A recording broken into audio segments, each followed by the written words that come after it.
Hi, I'm Yvonne Webb of Action Coach Business Coaching. And I'm Stuart Clark, the Managing Director of Russell & Russell, and we're the co-hosts and sponsors of the Glasgow Business Stories podcast. If you're enjoying Glasgow Business Stories, then why not subscribe to the channel? There's new videos dropping every fortnight with great business stories from great business owners, so we don't want you to miss out.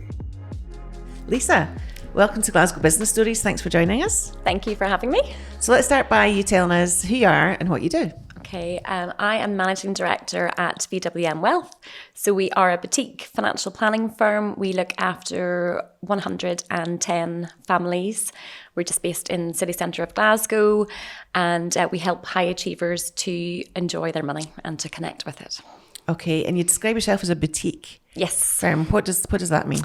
So we have a team to client ratio that's very high. So we spend a lot of time with the families that we work with. The relationship and the personal service is really important to us. And you can't really do that if you have hundreds and thousands of clients. So we have quite a strict business model. And that business model is to have a small family office type feel where the different members of the team are working with families and they are spending quite a bit of time with them, maybe compared to the traditional financial planning model. Okay, so I'm keen to find out a bit more about the firm and actually what you do in a minute. First of all, tell us about your backstory and how you got to where you're at. So I studied financial services at university, really because I didn't want to go straight into business studies and thought, goodness, when I'm going to sort of get a job out of that. And the financial services course just seemed really interesting from the perspective that if I didn't know what to do with my own money, then this course would help me. And if I enjoyed it, great. So I loved it. It was great. So after I did my university course, I then moved into what would be quite a traditional sort of path, which is to start off as being an administrator, paraplanner, into advice. So I worked in a firm in Belfast for 4 years, did all my sort of chartered exams and things like that. I then had a break to go travelling with my then boyfriend, now husband. And when we finished that trip and hadn't killed each other, then one of us needed to come to either Belfast or Glasgow because we were obviously living in different places. So I'd already lived in Glasgow and that was just sort of a logical step. And I contacted Ken, who owned VWM. He was the founder of the firm, and applied for a job, which was paraplanning. So paraplanning is a technical role that would support an advisor.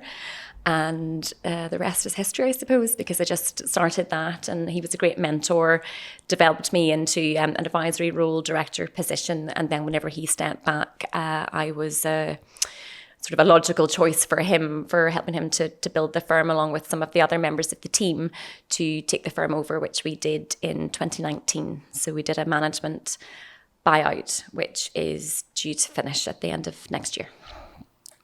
So how many of you were in the team when you joined VWM?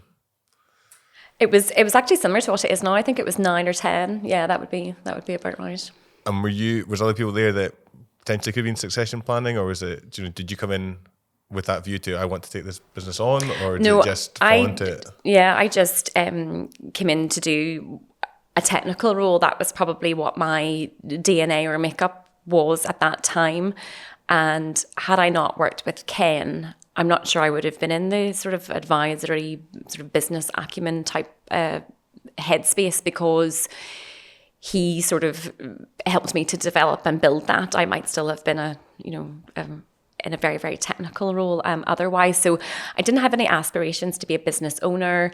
I just enjoyed the work. I really enjoyed the problem solving part of it. And then whenever I stepped into doing more relationship based work, I really enjoyed that. And I think I'm the type of person who would just have a go and try and work hard at it. And I was fortunate that I was in this really very privileged position that the type of work that we do as financial planners is so interesting. It's really diverse. It's very relationship driven.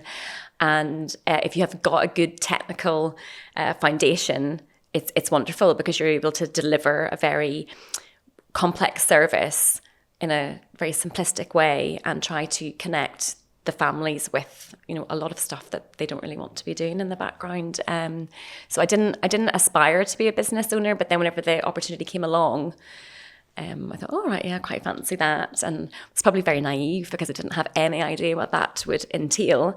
And it's been quite a steep learning curve, but one that I'm grateful to have gone on, because I do think that as you go through your career, you're either learning new stuff and trying, new responsibilities and doing new things, or you're, somebody who's got maybe 10 or 20 years of experience, but it's actually 20 years doing the same thing.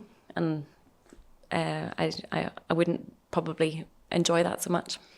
And so did you approach Ken with a view to becoming director and then owner of the business, or was it something that he kind of put in place as a succession plan? He put it in as the succession plan because he was very conscious that he wanted to get away from the business from the perspective of being tied to it and doing what we would advise for a lot of the families that we work with. So he felt that, well, if I can go at this age or this stage and I have enough to be able to do that, well, why am I still working? And obviously you get a lot of fulfillment from work, but he wanted to make sure that other parts of his life that he wanted to enjoy, that he got the chance to do them, because as we unfortunately see quite often, a lot of people are very focused on retirement, but not everybody actually gets to enjoy a long retirement. I mean, hopefully we all do, and we work towards that. But he wanted to make sure that he was living an authentic life, which was doing what he would be advising clients to do, which was, you've built this, you've worked really hard for it. You don't want to then have, the really typical story where you're 1 year into retirement and then some health tragedy happens and that's all that you got.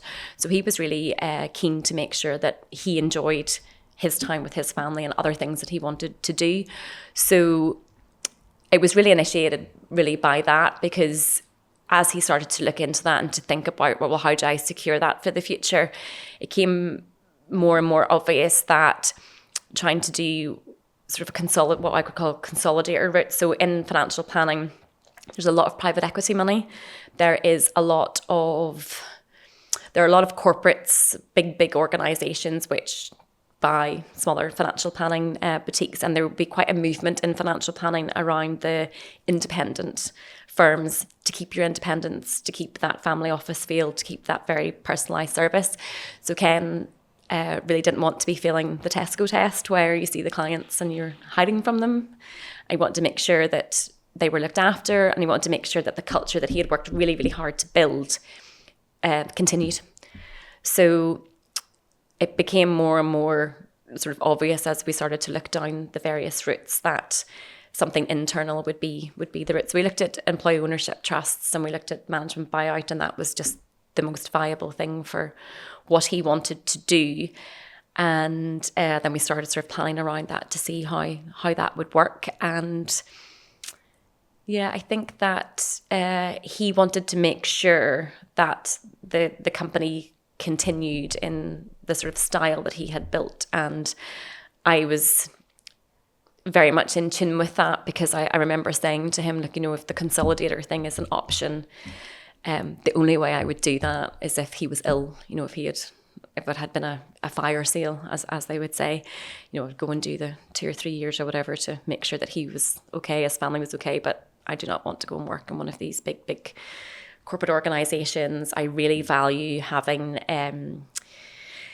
autonomy. I really value the environment of a small business where you are wearing lots of hats, you are spinning lots of plates, but that's challenging work and it's very invigorating. And in a small team, the work that you do has a big impact, and you can see that. And I really find that really rewarding.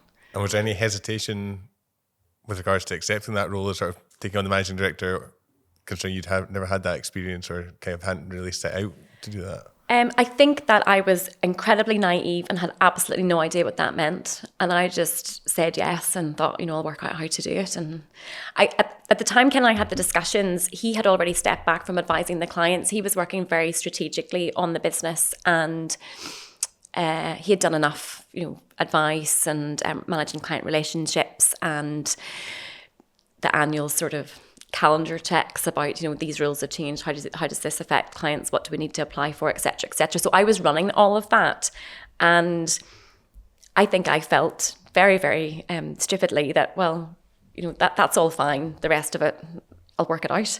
And probably didn't put enough emphasis or have enough respect probably for how difficult doing all of that other stuff was, is, and would be. And Ken seems to have been fairly instrumental in your career. Tell me about that relationship and the support and guidance and how that's impacted your journey. Yeah, Ken's just a really lovely guy with a very wise head, very calm, very measured, and somebody who would engender trust very easily. So if Ken were in a room, he has a really lovely presence and just was able to just be really down to earth, actually, and just a genuinely nice person. I think he's somebody who gets a lot out of giving and helping people, and that really shines through in how he operates. And he was somebody who saw me and saw things in me that I probably wouldn't have seen in myself. And I was just really lucky to work alongside him, because in the early days, he would have been sort of running the meetings, conducting the orchestra, managing the client relationship, and I would have been alongside him doing a lot of the technical work.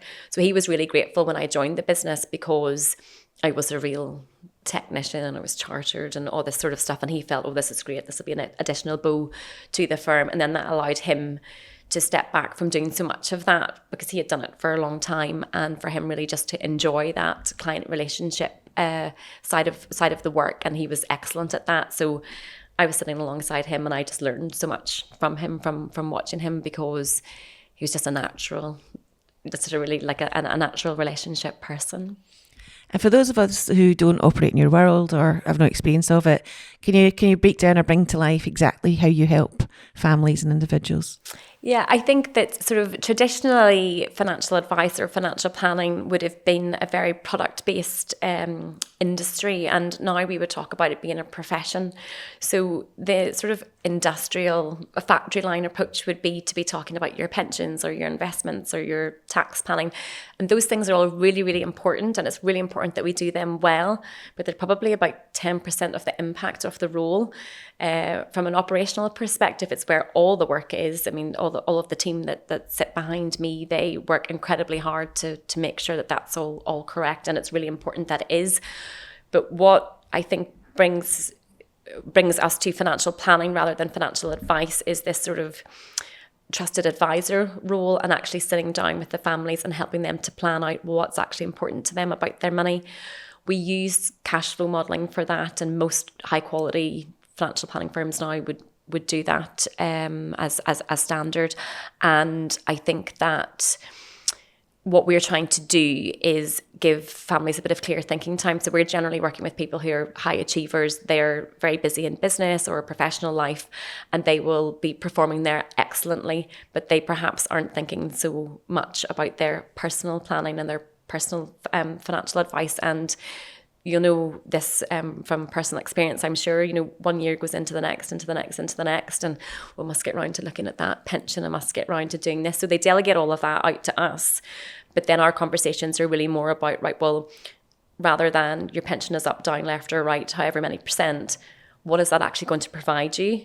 And what do you want it to provide you? How close or how far away are you from what we would call your number, which is how much you need to get to be financially independent, if that's important to you, and what are the sort of aspirations and goals that you'd like for retirement, for holidays, for your children, and again, what do you need to do to get there, and what are your decisions in life about spending and investing to make sure that happens, and everything's a trade-off.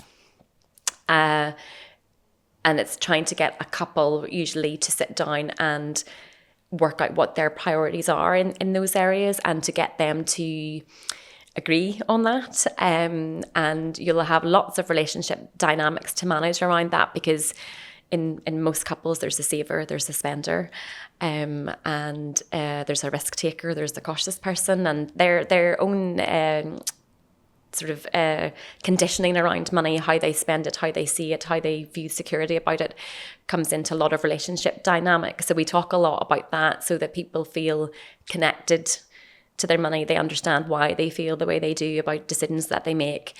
And you're trying to make sure that people have the best life they possibly can with the money that they have.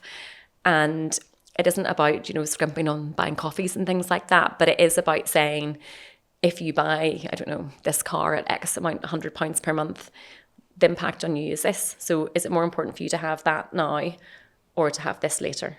And you want to make sure that people are living life now and enjoying life now. It's not about, having nothing now so that it's all for the never, never, but achieving that balance and allowing couples to sort of see into the future on the basis of what their decisions and their spending and their saving and so on, what actually, whenever they make these decisions, what actually does that translate into in the future? I think it's quite similar to what we do. I was talking to you, there's lots of similarities, but it's allowing them to make informed, proactive decisions rather than just falling into it, or I'll just put X amount into the pension because that's what allowance is, and it's looking at the outcome rather than how you do it. But with regards to that, you're saying like a lot about relationships and stuff like that, and you also got the technical advice. Those two things, again, don't always marry up. You can have a really good technician, you're probably better at this with regards to your profiling and stuff like this, but you don't necessarily, then maybe not very good at the relationship side. How hard is it then to build the team and to hire and find people that can tick both those boxes? It's really hard. It is really hard. I in my sort of journey, Ken actually said this to me not that long ago whenever we were sort of talking about the firm, and he said at some point, Lisa, and I totally agree with him, you have to realise that not everybody that you bring into your business is going to affect change.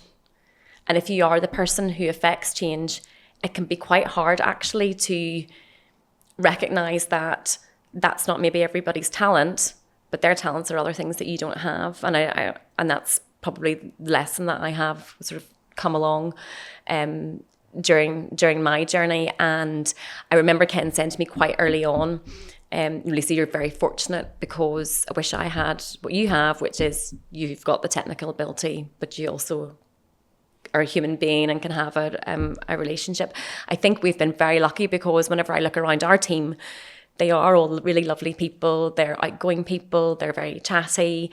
And we have been really fortunate that we've managed to build the team to be personable. And because of the type of service that we do, we don't really want the technician to be in the cupboard, never to be seen by anybody. I mean, we want them to be doing the technical work, obviously, but all of the team are familiar to the clients, and clients will know, the families that we're working with will know various members of the team. It's not that sort of very traditional bank advisor type thing where, the bank advisor's there in the suit and all the rest of the minions are behind and nobody knows who they are. That's kind of the opposite. It's maybe a wee bit like a communist collective sometimes as well, but I think that's an advantage because the people that we've managed to recruit into the team are personalities. They're not wallflowers, which is good. Are you quite picky then when you are hiring, and does it like your culture and stuff like that, does that form part of your interview process? Yes, but as you will know, who shows up in the interview and who shows up whenever they come to start working are quite often two different people. So that's a challenge, and it's a challenge that every business has. So we do a bit of psychometric profiling. The business manager, Lynn, she has done a lot of work on our interview process, techniques, questions and things to try and weed out some things that we would maybe see as red flags. And it's actually been probably just due to experience where we have had that, previously that somebody has turned up to start working with us, and you maybe think, where's that person who was in the interview? I don't know what the answer is to that, but I know that it's a common issue that all business owners have. But we try and vet as much as we possibly can, and I think your gut does do a lot of the work for you. I think just having that check, I don't know about you, but a lot of clients I speak to won't have that much information or that checklist for an interview process. It's more just, we'll just turn up and ask some questions and then see what it, and there's that gut feel in it, but having that checklist or that psychometric section to rely on gives you like another, yes, just a step ahead of everyone else as well. Yeah, so we had an interview last week, and Lynn had sent through sort of information to me about, we were doing the interview together, and I mean it's just so well constructed and it's really thought through, and that does give the business a bit of protection and a bit of sort of risk management. So she's really worked very hard on that, and it's great, and I'm so glad that she's done it. So tell us about some of the tougher times in business. I guess one obvious one might be the management buyout, I think coincided with COVID. Yes, so I think that's I think that's probably whenever we were sort of preparing and I was thinking about the sort of a scary time. So we did the management buyout in January 2019. And as I said, at that time, I was a director in the firm. So I was involved with decision making, but I probably didn't have much experience in setting strategy or to be affecting things outside of the area that I was responsible for at that time. So I would have been responsible for the quality of the advice and making sure the team were technically trained and the annual things that were needing to be done were done and in line with the rules, etc., etc. So, and really managing the relationships. So we got into COVID, and it was a stressful time just from the perspective. We had some members of the team whose spouses were maybe in the emergency services. They were in teaching. There were lots of different sort of factions, and everybody was having a personal crisis based on, I mean, the very early days. If you think back now, it seems strange, but you were just seeing sort of videos of people in the hospital corridors in Italy, and everybody was dying, and we thought, oh, that'll be us in a couple of months. And so it's really managing and trying to make sure that people weren't panicking too much and trying to help them as much as possible.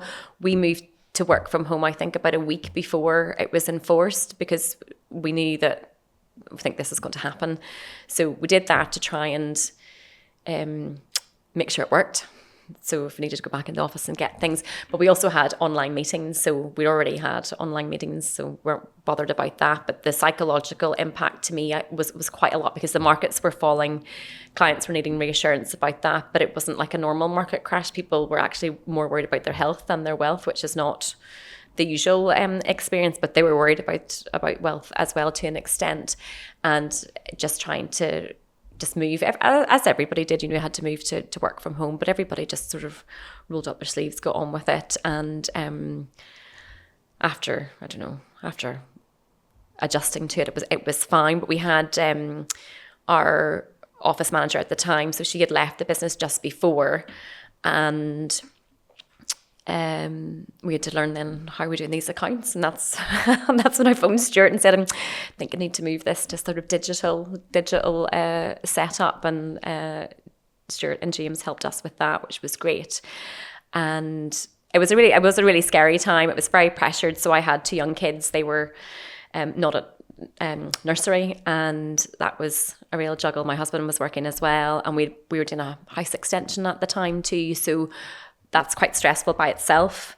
Having the responsibility in the business without the business experience was stressful, and having the kids at home was stressful. And I remember another firm that I know really well in financial planning, really, really, really lovely people that I really respect. They actually, after COVID, had asked in their interviews, well, what did you do during COVID?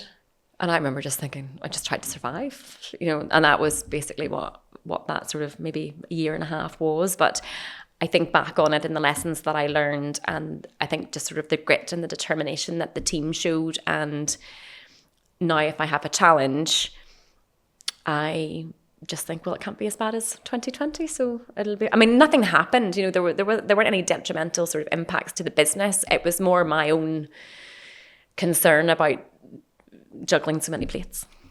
I think it's probably that relationship as well with your clients. I think during COVID, a lot of businesses then started having a lot more conversations because you were reassuring them, and so you had more touch points, but then actually had a long term, you deepened that relationship and probably. Yes, absolutely. And in financial planning, there all sorts of different personalities within the families that we work with. And I remember speaking to one of our longest standing clients, and he was speaking to me about tax planning at the sort of year end, and he had said to me, I haven't looked at my portfolio, I'm not going to look at it. And I thought, I could just clone you, that would be great. But actually quite a lot of the families were the same, and I think we reaped the benefit of educating clients about market volatility, and that market movement is normal. That's the price that you pay for the returns. So we actually had very little dissent from the plan, which sometimes can be a struggle. But in that particular time, just about all of the families actually were quite content just to, let it play out. And I think probably some of it was because they were more worried about their health and things that were going on with family members and that. but it was a good education for quite a lot of clients to see, well, this is why we always just tell you not to look at it and don't try to interfere, because it's temporary decline and it'll come back. But if you meddle, then it won't go so well. It shows that level of education and trust though, that gives. With regards to the processes, did they change from when you were in office to working from home? Did you have to cobble things together, or was it just a case of actually we can just supplant this? Yeah, we didn't have to change a great deal because we were already doing online meetings. So we have got about half of our clients are down in London and the southeast. So it would be quite common that we would have had maybe an annual review or a check-in meeting if somebody wanted to discuss something about their modelling and, you know, share the screen, all that sort of stuff. We'd already been doing that for quite a few years, and there were a few clients who maybe had health issues and said, look, actually it would be great if I could just do it from home. And so we were already in that, and it was just really preparing for the meeting online. It was actually the converse of going back to having everything face to face, because you got very used to having 3 screens and all this information, you know, and you're talking in the screen and everything at your fingertips, and actually going back to in person where you're purposely not trying to be on a screen the whole time. You're trying to be present, and I don't think there's any substitution for real life meetings, but I would say it's probably harder to go back to the real life just from the adjustment than it was to go online, because online was quite easy. And I think there are a lot of people who say that if you are having the online meetings and your clients don't really want to do that, well, that's an indicator that your technology is not good enough.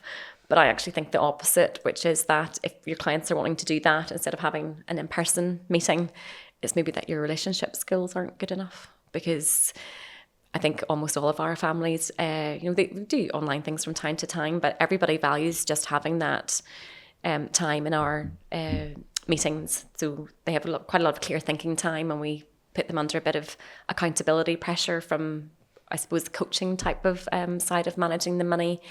We do the cash flow modelling. We quite often then take them out for lunch. We would spend, a good 4 or 5, 6 hours with the family, as part of the review process. And you just can't do that on Zoom. It's not the same.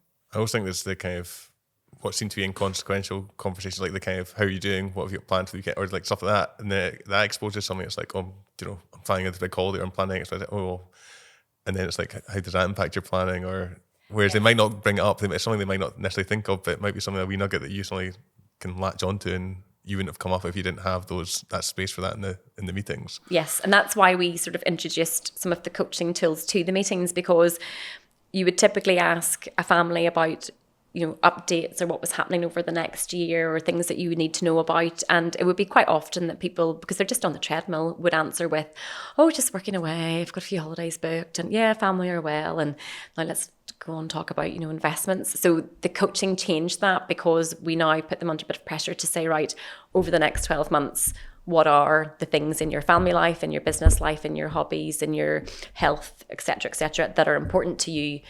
Try and give us one thing in each area, why it's important to you, and what you want that to look like over the next year. So they do that, and they feel that they don't really want to do it. But as soon as they start doing it, they enjoy it. And then whenever they are talking through completing that, it gives you all of those points that you're talking about that you do not get from, oh yeah, just working and a couple of holidays. It's not the same thing.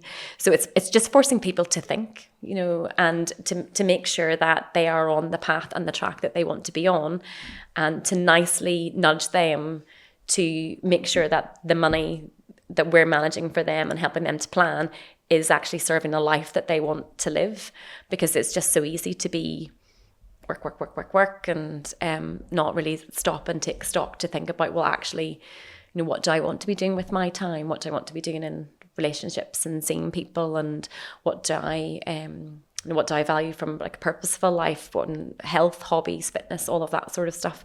So it's a bit of an accountability discussion, and that certainly comes from spending more time with the clients and trying to talk as little about the maybe more technical areas, although we are doing a lot of work for that in the background. But we're dealing with people who generally are high achievers, so they value delegating that, and they value the personal discussions more than having the technical conversations. So that works well, and it's more enjoyable for us actually, because it means that you get to see the impact of your advice, you get to see the impact of the discussions that you have, and it's a very privileged position, because in financial planning people will tell you things that they wouldn't tell their doctor, that the rest of their family don't know about, and you get to really see and be part of how people shape their lives, and it's really rewarding, really, really good.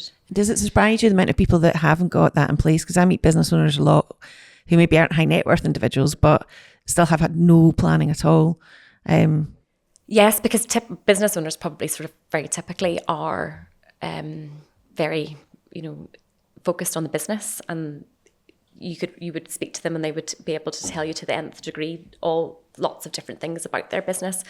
But because of that focus, they don't have time to focus on the family finances or the personal finances. So yes, and quite often whenever we first start working with clients, we'll send them out information to go through their expenditure. And there's a variation. Some people have absolutely no idea what they spend, no idea at all. And there are some people who know it to they've got a spreadsheet.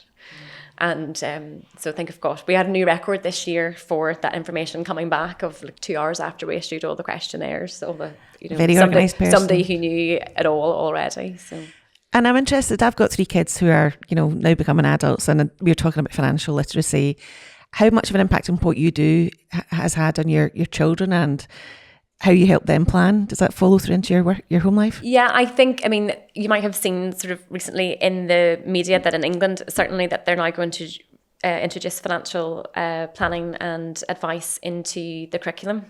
So it's a long campaign for anybody who's in financial planning, that you leave school knowing the anatomy of a leaf, but not what a mortgage is, or how what's the difference between cash and investments. And there was a podcast a few years ago, and the guy really summed it up very well. I can't remember his name, but he had said, you go to speak to children at 16 who you say to them, well, the first thing is you can't spend more than you've got coming in. And the 16-year-olds think, well, obviously, how could you? This guy's so silly. And if you fast forward 10 years, they're all driving around in their loans. So financial education to a lot of teenagers and early 20s are loans, credit cards, really marketing of big corporates, and that education isn't there. So that is it being introduced to the curriculum. So hopefully we'll see that in Scotland too. But for my own children, they're 8 and 10.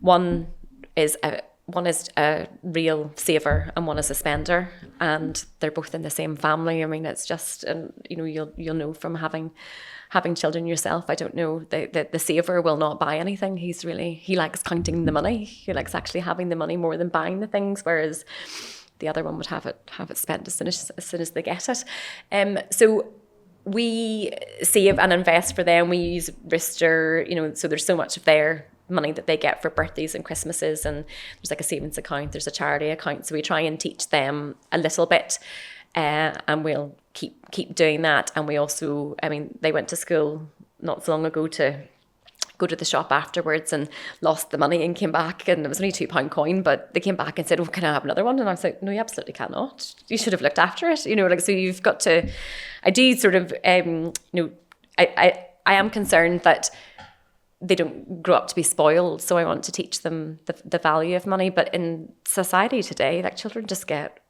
they get everything, and so you have to work quite hard at that, I think. So we're trying to. They're probably a little bit young yet, and I hope that the education system is going to maybe step up to try and to fill some of it, because I think that it's really important whenever young adults go and start out in life that they do get some help and some education. And you hear a lot of stories about people getting into lots of trouble with money, and it's because their education is marketing rather than learning some fundamentals. Although I think that there is quite an online trend now for monitoring your expenditure. Lots of banking apps and things do that. So I think children are, and certainly people who are in their 20s, a lot of them seem to be a lot more clued in than anybody of my generation. And I know you deal with maybe more high net worth individuals, but what should everyone go and get some financial planning? What kind of earnings should you have to go and speak to somebody about your finances? I think the service and what we do, I would say, is a premium product. So it's probably like personal trainer. Not everybody needs to have an ongoing relationship with a financial planner, but there are a wide range of firms and services to all sorts of different levels of earnings. I think that quite a lot of the online resources from the government are quite useful, and a lot of financial education is actually just about saving and spending, about monitoring that and trying to make sure that you use up very basic things like your ISA allowances and pensions and things. I think that any type of financial education that you can do is really helpful, but you just have to be careful that it isn't online influencers all the time. And it's financial planning, I think, is an investment like anything else. So it does have a cost, but it can be that you can go and speak to a financial planner for getting a plan and assessment of your current situation and getting some advice that will set you up where you don't have to come back to it every year and you're happy about this will set us on our way and we'll come back perhaps later when we get up to a more serious amount of money that then some of the tax planning and the investment and things comes into being probably more worth paying for on an ongoing basis. There is a massive advice gap in the UK, so that would have been filled traditionally by the banks. They would have sold a lot of products and insurances and savings and things. They charge ridiculous commissions on them, which we would look at and think, my goodness, it's daylight robbery. However, the people were still getting some sort of financial education. And you think back to like the real sort of hard salesman, like the guy from the Pru coming round to knock the door.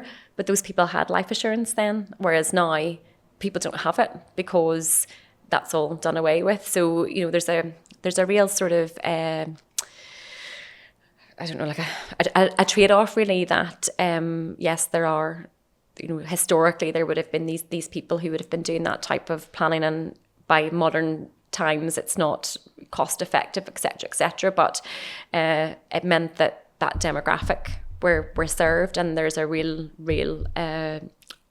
issue with that now. And I think the government and the Financial Conduct Authority are hoping that AI is going to come in and solve a lot of it. So we'll see. There's been robo advisors, that this was the sort of term maybe about 10 years ago, and it's well demonstrated that scaling financial planning is really quite hard, and that's why we have the business model that we have. So I think in answer to your question, I'm dealing up in an area where people need financial planning. It's a premium product. It's not needed by everybody. I do think that there is a massive gap that needs to be filled, but I don't know what the answer to that is, because whenever we're providing the service that we do, the amount of regulation, the insurances, the qualifications, the training, it's massive. It's really a really big undertaking for a firm. So to do it for very, very small amounts of money and things, it's very difficult for firms to make profit at that. So you hope then that some of technological advance is going to come in and really help that. And I think that it will. And I'm not threatened by it, because any technological advance in our sector would be great, because a lot of it is in the dark ages. It's really, really needed. And where we're working, it's more about the conversations and the relationships and putting people under questions. And I don't know that the clients that I'm dealing with would want to do that through ChatGPT. They might. But again, in financial planning, there aren't enough financial planners. It's I never speak to anybody at a conference or a training event who doesn't say that they are, struggling to get new families to work with, or that they're not busy. So actually, that's another area of our profession, is trying to attract people into financial planning, because they don't. It doesn't necessarily have the same awareness as maybe some of the other traditional services like law or accountancy, but it's certainly a really rewarding career. It's really interesting, and you can have a great career and earn really well and have really fulfilling work. And with regards to growth and, what you're saying about Ken saying you wanted to sort of practice what you preach and enjoy life. You've got a year left in the MBO. What's your plan after that? Have you set a retirement date for yourself, or is it the plan just to keep on growing it until you get to the point where you're not enjoying it? Yeah, I go back and forth about that all the time, because I'm now getting to the stage, because my children are a little bit older. I'm not in what I would call the trenches. So you're starting to see that they will go and have their own life at some point. And I think that work will be something that will sustain me and give me a lot of fulfillment, and I really enjoy it. But I don't want to be a prisoner to the business, and I don't want to be somebody who is getting in the way of other people growing. So I think ideally I'd probably like to do something similar to what Ken did, which is to identify people in our firm over the next few years who are interested in doing that, and probably do something similar. I think that from being involved in financial planning and running a business, there's lots of other things you can do then, from non-exec positions and coaching and helping people and charitable work. So I'm not frightened of not working, but I wouldn't like to step away from it without a reasonably good plan of things to do, because I'm never going to be somebody who sits around the house and watches daytime TV. No, I don't know. I never even watched that on maternity leave. I remember I used to go out with the girls, and I'd be like, no, I was watching Victoria Derbyshire, and it's just not my thing. So we always finish the podcast by asking what your guiding principles in business are. So what would you say? So my main one at the moment is action and motion, which is a James Clear concept. So from his book, Atomic Habits. So the distinction between the two is motion, where you're researching things or learning things and you feel like you're making progress, but you're perhaps not actually doing anything. Whereas action is when you are implementing things, building things, and sort of focusing on the outcomes. So that's been something that as a team we've done some work in, and something that I go to now whenever I'm having conversations and meetings and trying to look at projects, because you can just be in perpetual motion and nothing changes. So you could spend 4 or 5 hours at a training thing or online looking at something, and well, actually the 4 or 5 hours are completely wasted because there is no outcome. What process did you change? What did you implement? So I try and have an action focus now, and I think that's probably a product of trying to move towards having more action and prioritization of projects and things in the business, because there's so many different things, as I'm sure is the case for lots of business owners, where you could work on so many different things to implement service changes and processes and things that you'd like to do. But it's about trying to make sure, right, well, what's going to have the most impact, and actually moving past that research phase to actually do it. So action, not motion. And I would use that at work sometimes if we are talking about something and somebody comes along with what they have found about it on the internet, and I will say, well, is that motion or is that action? Because I could have just gone and looked it up on Google myself. That's not... You feel like you're doing work, but if you're in Google, you're not doing work, you're researching. Sounds like great advice, Lisa. Thanks for joining us today. Okay, thank you so much for having me. Thank you. Thank you.